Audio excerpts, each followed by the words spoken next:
Assalomu alaykum qadrli do'stlar. Bugun biz kompyuterning asosini tashkil qiladigan eng muhim konsepsiyalardan biri von Neumann arxitekturasi haqida gaplashamiz. Ko'pchiligimiz kompyuterdan foydalanamiz, lekin dastur qanday ishlaydi, kompyuter buyruqlari qanday bajaradi, ichida nima sodir bo'ladi aslida degan savollar va qiziqishlar tug'iladi albatta. Bugun aynan shu savollarga oddiy va tushunarli qilib javob beramiz. Keling boshladik. Ikkinchi jahon urushi davrida birinchi elektron kompyuterlar, masalan ENIAC, juda katta va murakkab edi. Uning dasturini o'zgartirish uchun simlarni qayta ulash, kalitlarni fizik ravishda o'zgartirish kerak edi. Bu juda ko'p vaqt va mehnat talab qilar edi.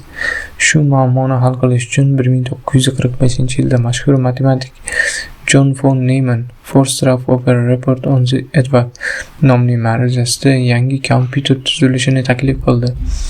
Uning g'oyasi shunday iborat ediki, dastur ham ma'lumotlar ham bir xil xotirada saqlansin.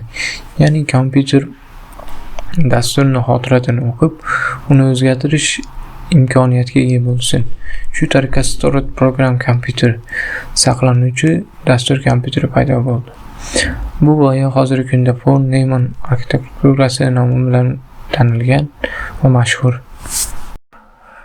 Von Neumann arxitekturasiga keladigan bo'lsak, u 4 asosiy qismdan iborat edi. Birinchisi markaziy protsessor, ya'ni CPU.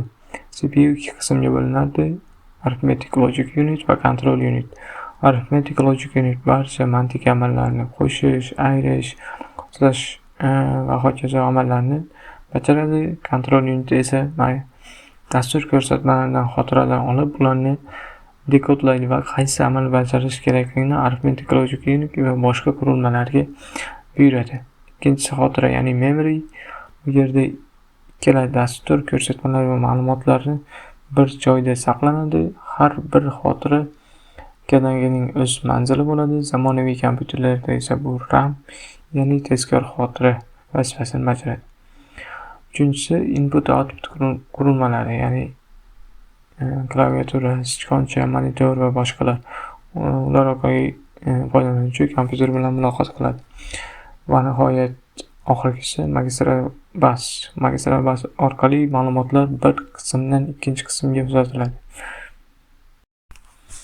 Endi ishlash prinsipiga keladigan bo'lsak, bu jarayon fetch, decode, execute sikli deb ataladi. Birinchisi fetch olish, protsessor xotiradan keyingi buyruqni oladi. Ikkinchi qadam decode, tushunish, kompyuter buyruqni tahlil qiladi. Masalan, qo'shsinmi, solishtirsinmi, ma'lumotlar ko'chirilsinmi va shunga o'xshash. Uchinchi qadam esa execute, bajarish.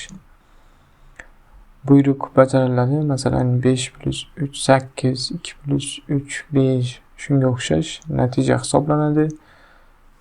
To'rtinchi qadam esa store, ya'ni natija xotiradan joy oladi. Va bu jarayon soniyasiga millionlab marta takrorlanadi. Shuning uchun kompyuter tez va samarali ishlashini ta'minlaydi. Afzalliklariga keladigan bo'lsak, von Neumann arxitekturasi nima uchun bunchalik mashhur bo'ldi degan savol tug'iladi. Albatta, birinchisi moslavchilik. Dastur xotirada saqlaganligi sababli kompyuterni qayta ulanmasdan turli dasturlarni ishga tushirish mumkin. Bugun biz bir dasturni ishlaymiz, ertaga boshqa dastur, hech qanday simni o'zgartirmaymiz. Ikkinchisi esa ishlab chiqarish soddaligi. Dastur va ma'lumotlar bir xil xotirada saqlanganligi uchun apparat qismlari soni kamayadi, bu esa kompyuterning arzon va ixcham bo'lishini ta'minlaydi. Uchinchisi esa dasturlash qulayligi. Dasturchilar uchun ma'lumot va dastur xotirasi alohida boshqarish shart emas. Bu dasturlarni yozishni osonlashtiradi. Lekin bu arxitekturaning ham kamchiligi bor edi. Bu von Neumann botqog'i deb atalardi. Muammo shundaki, protsessor va xotira o'rtasida faqat bitta magistral bus mavjud edi. Shu bitta yo'l orqali ham dastur ko'rsatmalari, ham ma'lumotlar uzatilardi. Protsessor tezligi yil sayin oshib boryapti, lekin xotiradagi ma'lumot uzatish tezligi nisbatan sekinroq o'smoqda. Natijada protsessor ko'pincha bo'sh turib, ma'lumotlarni kutishga majbur bo'lib qolardi. Bu butun tizimni unumdorligini pasaytirardi. Zamonaviy kompyuterlarda esa bu muammoni yechish uchun kesh xotira ishlatiladi. Kesh bu CPUning ichida joylashgan.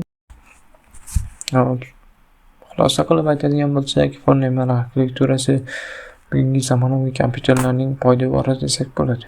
Ya'ni protsessor, xotira, taqdid qurilmalari va magistral va ular fetch, decode, execute sikli orqali ishlaydi.